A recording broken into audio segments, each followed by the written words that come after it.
नमस्ते, मेरा नाम किरण सिंह है। मैं आपको गोदान का अगला भाग पढ़ाने जा रही हूँ।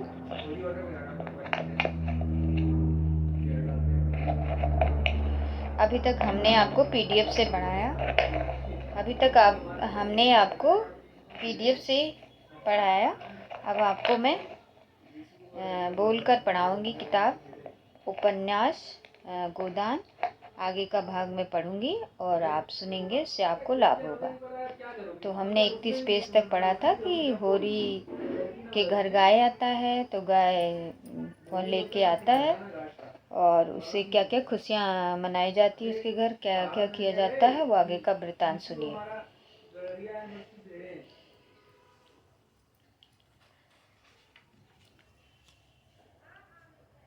लेकिन कोढ़ या घिनौनी मौत और उससे भी घिनौना जीवन का तिलमिला उठा दांत पीसता हुआ पुनिया का झपटा और चोटे पकड़कर फिर उसका सिर जमीन पर रगड़ता हुआ बोला,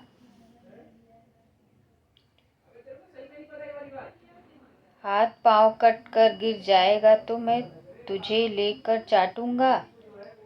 ये हीरा कहता है अपनी पत्नी से, क्योंकि वो उसकी लड़ाई हो जाती है। बांस कटने आता है चौधरी, तो वो अपने पति को बीमारी के बारे में हैजा होने की कह देती है, उससे वो चिढ़ जाता है। तो कहता है, कोढ़ कोढ़ कोढ़ हो जाएगा तो क्या तुम मुझे साथ रहोगी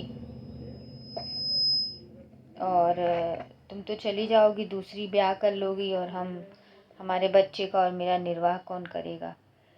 चौधरी को पुनिया की इस दुर्गति पर दया आ गई। चौधरी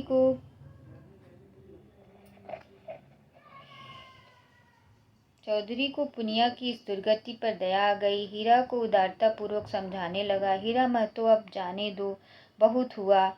क्या हुआ? बहू ने मुझे मारा, मैं तो छोटा नहीं हो गया। धन्य भाग कि भगवान ने यह दिन भी दिखाए। हीरा ने चौधरी को डांटा, तुम चुप रहो चौधरी, नहीं मेरे क्रोध में पड़ जाओगे तो बुरा होगा। औरत जात इसी तरह बहकती है, आज को तुमसे लड़ गई, कल को दूसरों से लड़ जाएगी। तुम भले मानुष हो, हंसकर टाल गए, दूसरा तो बर्दाश्त न करेगा। कहीं उसने भी हाथ छोड़ दिया तो कितनी आबरू रह जाएगी बताओ। इस ख्याल ने उसके क्रोध को फिर भड़काया। लपका था कि होरी ने दौड़ कर पकड़ लिया और उसे पीछे हटाते हुए बोला, अरे हो तो गया, देख लिया दुनिया ने, फिर बड़े बहादुर हो, अब क्या उसे पीस कर पी जाओगे। हीरा अब भी बड़े भाई का अदब करता था, सीधे सीधे ना लड़ता था। चाहता तो एक झटके में अपना हाथ छुड़ा लेता, लेकिन इतनी बेअदबी ना कर सका। चौधरी की ओर देखकर बोला, अब खड़े क्या ताकते हो, जाकर अपने बाँस काटो, मैंने सही कर दिया, 15 रुपए सैकड़े में तय है। कहा तो पुन्नी रो रही थी, कहा झमक कर उठी और अपना सिर पीट कर बोली, लगा दे घर में आग, मुझे क्या करना है। भाग फूट गया कि तुझ जैसा कसाई के पाले पड़ी, लगा दे घर में आग। उसने कलेवा की टोकरी वहीं छोड़ दी और घर की ओर चली।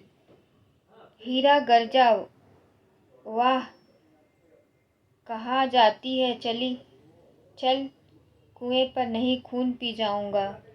हीरा से कहने लगा अपनी पत्नी को कि पुनिया के पांव रुक गए। इस नाटक का दूसरा अंक ना खेलना चाहती थी। पुनिया दोबारा मारपीट नहीं चाहती थी, तो चुपके में से टोकरी उठाकर रोती हुई कुएं की ओर चल दी।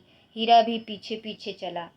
होरी ने कहा, अब फिर मार धाड़ ना करना, इससे औरत बेशर्म हो जाती है।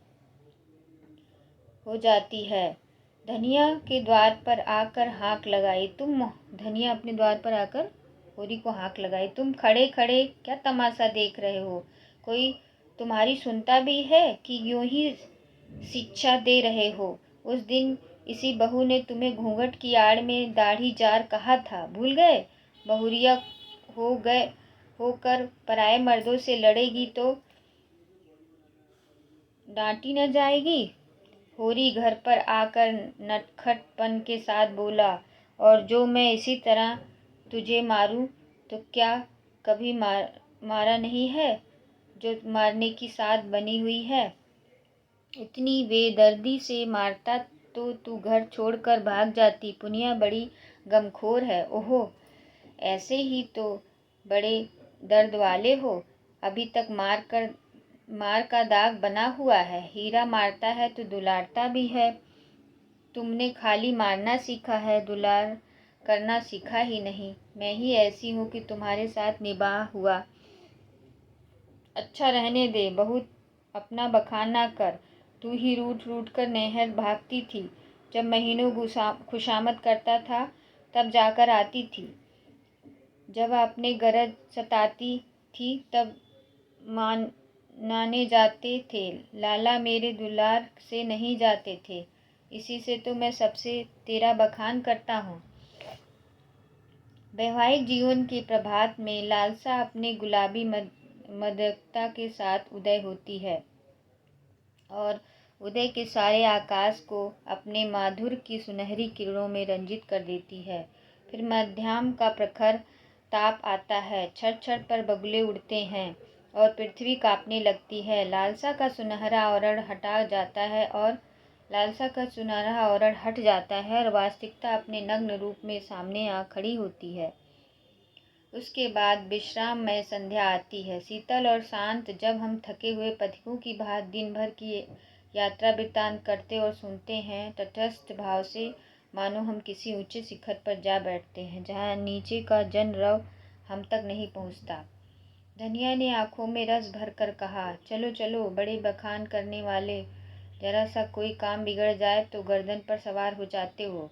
होरी ने मीठे उल्लांघने के साथ कहा, ले अब यही मेरी बेइंसाफी मुझे अच्छी नहीं लगती। धनिया बोला से पूछा, मैंने उनसे तेरे बारे में क्या कहा था? धनिया ने बात बदलकर कहा, देखो गोबर गाय लेकर आता है कि खाली हाथ? चौधरी के पसीने में लथपथ आकर कहा, मत तो चल कर बांस गिन लो, कल ठेला लाकर उठा ले जाऊंगा। होरी ने बांस गिनने की जरूरत न समझी। चौधरी ऐसा आदमी नहीं है, फिर एक आधा बांस वैसी काट ही लेगा तो क्या? रोज ही तो मांगनी बांस काटते रहते हैं। सहलगों में तो मंडप बनाने के लिए लोग दर्जनों बांस काट ले जाते हैं।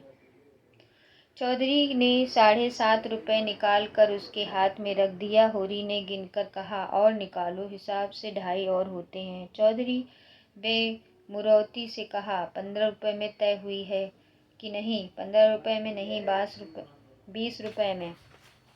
होरी कह रहा है, हीरा महतो ने तुम्हारे सामने 15 रुपए कहे थे, कहो तो बुला लाऊं। तय तो 20 रुपए में ही हुए थे। चौधरी अब तुम्हारी जीत है, जो चाहो कहो। 2.5 रुपए निकालते हैं, तुम 2 ही दे दो। 2.5 रुपए निकलते हैं, तुम 2 ही दे दो। मगर चौधरी कच्ची गोलियां ना खेला था। अब उसे किसका डर? होरी के मुंह में तो ताला लगा हुआ था।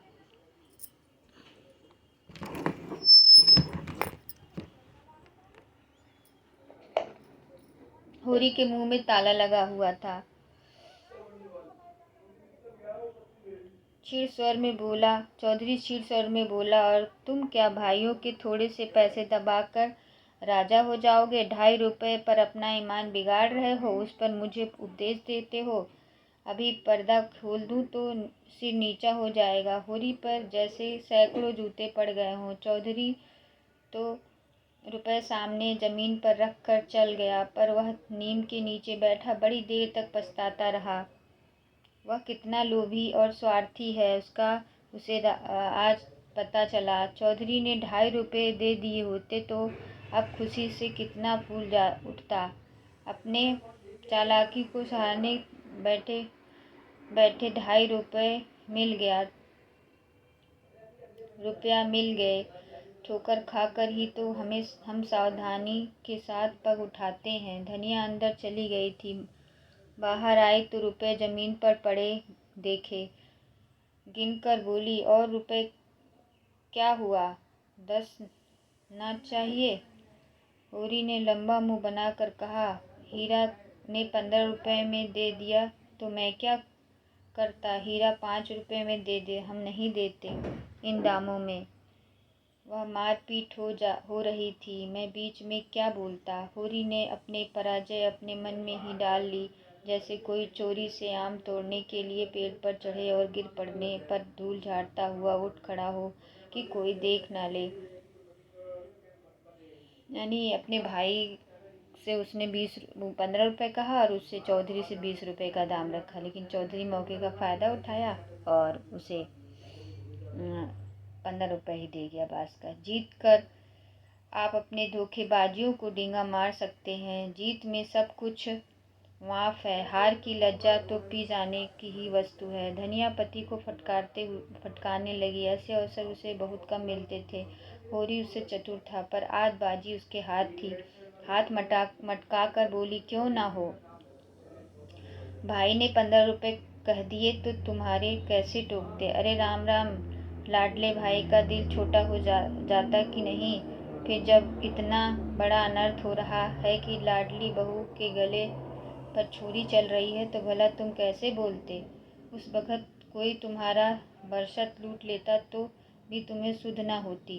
होरी चुपचाप सुनता रहा। मिनका तक नहीं। झुंझुलाता हुआ क्रोध आया, खून खौला, आँख जली, दांत पीसे, लेकिन बोला नहीं। चुपके से कुदाल उठाई और ऊख गोड़ने चला। धनिया ने कुदाल छीन कर कहा, क्या अभी सवेरा है जो ऊख गोड़ने चले? अब अगला भाग अगले वीडियो में। मैं किरण सिंह, जो आपको गोदान पाठ मुंशी प्रेमचंद का सुना रही हूँ। उपन्यास है जो नेट में आता है। धन्यवाद।